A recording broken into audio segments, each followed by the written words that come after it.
நீங்க என்ன ட்ரை பண்ணீங்க வர வைக்கணும்னு நீங்க எவ்வளோ கஷ்டப்பட்டீங்க, எத்தனை பேருக்கு கால் பண்ணீங்க, எத்தனை பேருக்கு வந்து முயற்சி பண்ணீங்க, ட்ரை பண்ணீங்க, பேசுனீங்க, ஸ்ட்ரென்த் அதிகப்படுத்தணும்னு ஒவ்வொரு நாளும் எவ்வளோ போராடுறீங்கன்னு நான் கேட்குறேன். வரவங்க தான் நீங்க வந்து என்ன வந்து எஃபோர்ட் போட்டீங்க? நீங்க ஏதாவது ட்ரை பண்ணா தானே அந்த ஸ்ட்ரென்த் அப்படியே கிராஜுவலா இன்க்ரீஸ் ஆகும்.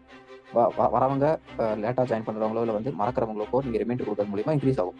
நீங்க வந்து 10 பேர் வர இடத்துல நீங்க ட்ரை பண்ணீங்கன்னா, அடுத்த நாள் 15 ஆகும், அடுத்த நாள் 20 ஆகும். அப்படியே 50 பேர் இருக்கிற டீம்ல 10 பேர் தான் பார்க்குறாங்கன்னா, நீங்க ட்ரை பண்ணீங்கன்னா அது 20ஆ மாறும், 30ஆ மாறும். இப்படி இன்க்ரீஸ் ஆகும். எல்லாரும் வந்துருவாங்கலாம் நான் சொல்லல. நீங்க கூப்பிடுற எல்லாரும்லாம் யாருக்கும் வரமாட்டாங்க. ஓகேவா? வராதவங்க 10 பேர் இருக்காங்கன்னா, நீங்க கூப்பிட்டீங்கன்னா 2 பேராவது வருவாங்கல்ல. 10 பேரையும் கூப்பிட்டீங்கன்னா தான் 2 பேர் வருவாங்க. இதுதான் லாஜிக். இப்படிதான் எனக்கும் டே 1ல இருந்தே இருக்கு. இதுதான் எல்லாருக்குமே.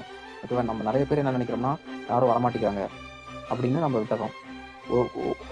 ஒரு பக்கம் நம்ம புது ஆளுங்களையும் சேர்த்துறதில்ல. ஒரு பக்கம் இருக்கிறவங்க 10, 20 பேர் தான். அதுலயும் 4 பேர் தான் வராங்க. அப்ப புது ஆளுங்களும் உள்ள வரதில்ல. பழைய ஆட்களும் 4 பேர் தான் வராங்க. அப்ப நம்ம மட்டும் வந்து ட்ரெய்னிங் பார்த்துக்கிட்டு அந்த 4 பேர் வராங்களான்னு பார்த்துட்டு, அப்படியே நாட்கள் ஓடிட்டே இருக்கு. இன்னும் 20 வருஷம் ஆனாலும் நல்லா எழுதி வச்சுக்கோங்க. இன்னும் 20 வருஷம் ஆனாலும் நீங்க ஸ்டேஜ்ல சக்சஸ் பண்ண முடியாது. புது ஆட்களையும் உள்ள டெய்லியும் இறக்கிக்கிட்டே இருக்கணும். அதுக்கான முயற்சி பண்ணிக்கிட்டே இருக்கணும். ரெக்ரூட்மெண்ட்டுக்கு டெய்லியும் வேலை செஞ்சுட்டே இருக்கணும். அதே மாதிரி சேர்ந்தவங்க எல்லாரையும் ட்ரெய்னிங் போறதுக்கான வேலை ஈக்குவலா இருக்கணும்.